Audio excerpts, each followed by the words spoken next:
Can you believe it's already been a month since the last tier list? I cannot. But looking at things, this is going to be an absolute doozy because we have not yet ranked the Silver Surfer. And now we got Thanos, Black Swan, Angel, and Satana to boot. So let's dive right in. No changes to the tier list since the last time I did a video as far as other characters are concerned. I did consider, and I will highlight a couple of characters a little bit later. But for the meantime, I just want to get through and rank these characters here. Also, the coming soon features Echo, if you haven't been keeping up with data mines. This is not a confirmation that there's hard proof of Echo, but there have been several skill changes for Echo in the game files, so that usually hints at a character getting a buff in the form of a uniform, a tier 4, whatever, soon.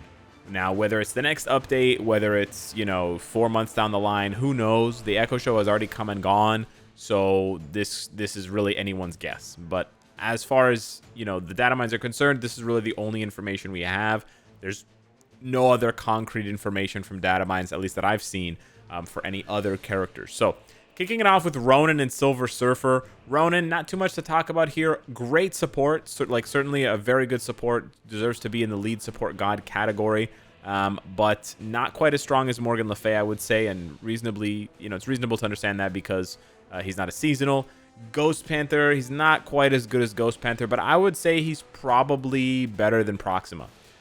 So we're actually going to move, because Molecule Man really honestly doesn't get any play anymore, so I would actually move Molecule Man completely out, and I would even go so far as to move Angela over. And you know what, actually Exodus just needs to go.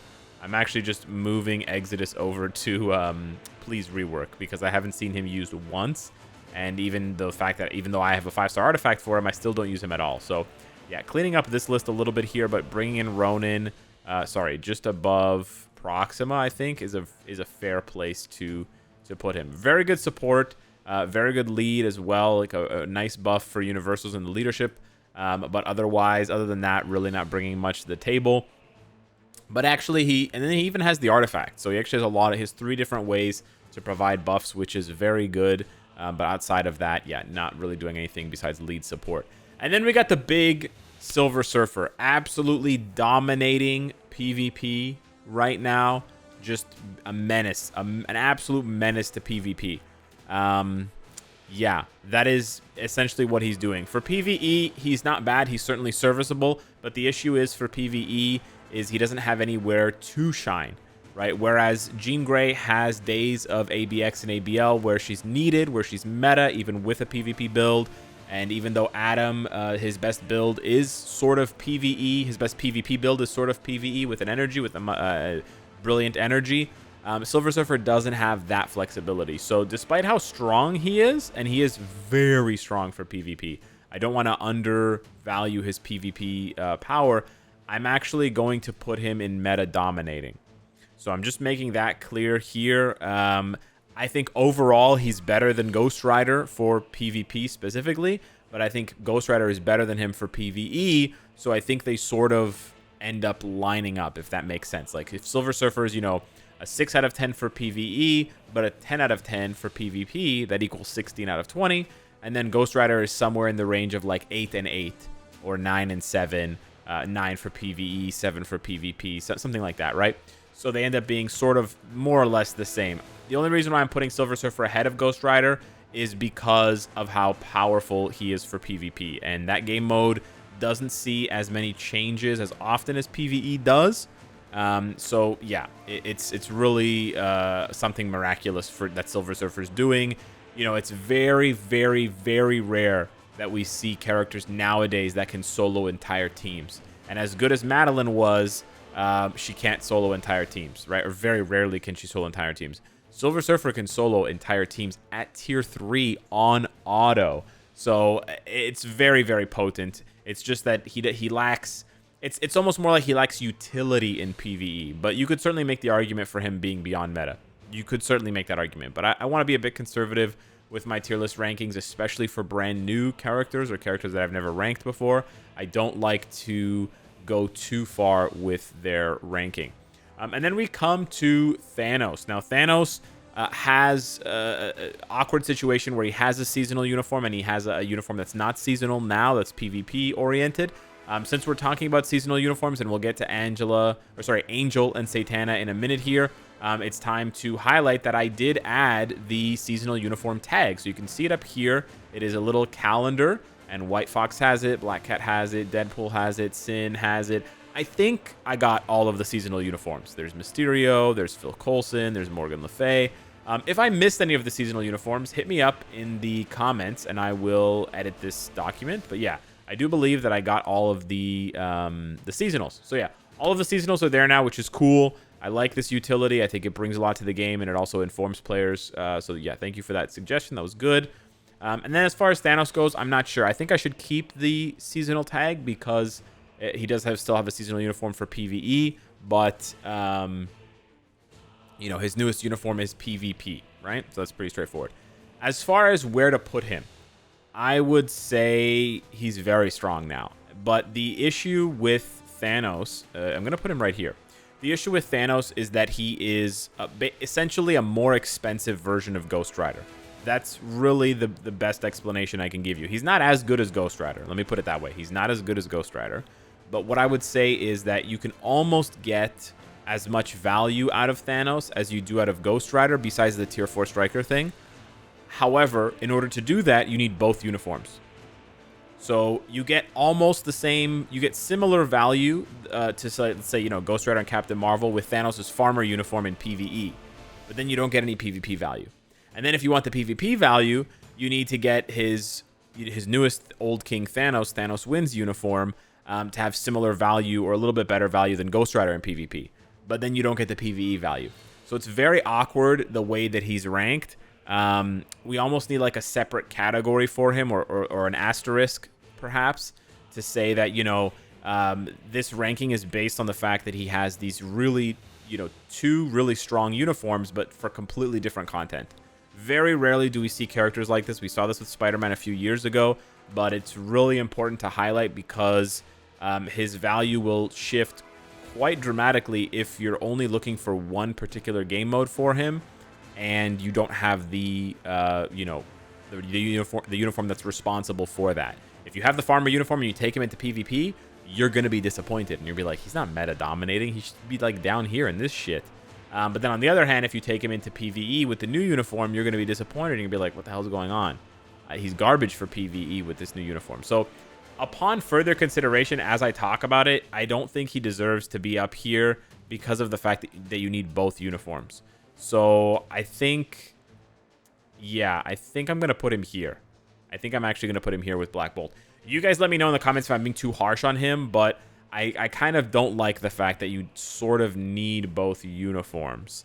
Yeah, I'm not really digging that. But yeah, hit me up in the comments and let me know what you think of that. Then we come to Angel, brand new tier 4, which is a huge shocker. Also a seasonal uniform. Angel, unfortunately, fortunately, he gets a support to go along with a revamped leadership. The support now gives him cleanse like Wasp and Strife, so you have a few more options now for team-wide cleanses for things like Otherworld Battle, but also Conquest and other game modes. But unfortunately, Angel doesn't seem to be quite strong enough. He seems like basically same or worse version of Spider-Man. And that's not really saying that much in today's meta. Yeah, especially with Wolverine gaining value with his ability to check and sort of go toe-to-toe with both Silver Surfer and Thanos. So I don't know. At this point, we haven't seen a lot from Angel, so my opinion could certainly change. I think it's fair to put him around the same value as Spider-Man right now. And that basically comes from the fact that he's sort of a worse version of Spider-Man, but on the flip side, he has value as a support. I'm actually going to put him a little bit, quite a bit lower than that, but I'm going to put him in the same category, meta-ish gods. His value may shift. I don't think he's going to go to dominating, to be honest with you. He would have to do some crazy things to go to dominating, or he would have to get a rework with iframe ignore and maybe some more damage reduction. He just can't stand up to Wolverine, can't really stand up to Silver Surfer because he doesn't have a lot of long iframes. So, yeah. it's a bit of an awkward situation for him, but probably one of the less impressive tier 4s that we've seen recently. And unlike Mystique, who's not that great, but at least has the ABX day, Angel doesn't have an ABX day, doesn't have an ABL day, doesn't have any niche content that he is sort of best for, and doesn't even have type advantage versus the new World Boss Legend Plus, which we'll talk about in just a minute. So yeah. And then we get to Satana. So fantastic seasonal uniform for Satana. Unfortunately, it is seasonal, but it's very good. It makes her a support in addition to bolstering her leadership. I think I misspoke in the video where I reviewed her. I said it was her first uniform. It's actually her second uniform, but it's essentially her first uniform because the other one is so damn old. Now, this is just a lead support uniform for most players. It's gorgeous aesthetically. It's got great animations, and her damage is not bad. She's got a V-pad. She's got healing. But, yeah, it's not going to keep up with level 80s, tier 4s, etc. That's sort of to be expected. But I still think it's a good uniform. I still think it's a solid uniform, and I think it deserves to be sort of here, right where Proxima Midnight is. Basically a better version of Angela, specifically for elemental damage dealing characters, but she slots right into existing meta lineups. Like, for example, people still use, before she got her uniform, people were still using Satana as a lead for Jean in ABX and ABL. So because of that, she just gains even more value because now she brings the leadership plus some, because now the passive gives 35% elemental damage. And then that also means you can use Satana to buff characters that don't even deal fire elemental damage. They can deal any kind of elemental damage. So she will buff, Satana's uniform will buff Odin, will buff, you know, Luna Snow, will buff any other elemental damage character with that 35%. Not as strong as the 70 plus 35, but still useful and flexible. Which leaves us with Black Swan, the latest native tier 3 boss, unlockable through World Boss Legend Plus in her new Pinnacle boss fight. Now, she's really cool. I will say that about Black Swan. Very nice animations, gorgeous character model, cool fight, and I really like the fact that she's not just another generic universal like Gore, like Kang, like so many others before, that she's actually a speed type. So she has more distinct strengths and weaknesses. I also like that the devs tried to do something new with her on her tier 2 passive, giving her this effect that when she hits 40% HP, allows her to ignore all basic damage for 7 seconds and actually ramps her own damage based on how much basic damage or how many times she gets hit with basic damage during that 7-second window. So it's like a pseudo immortality effect. It is quite powerful for those 7 seconds. But unfortunately, being a speed type means you have lower base stats. And because she doesn't have a uniform, because she doesn't have a lot of other ways to deal with damage that she's taking, it's not enough. So it's a really awkward way to sort of engage this review of the character, or sort of in the form of the tier list anyways.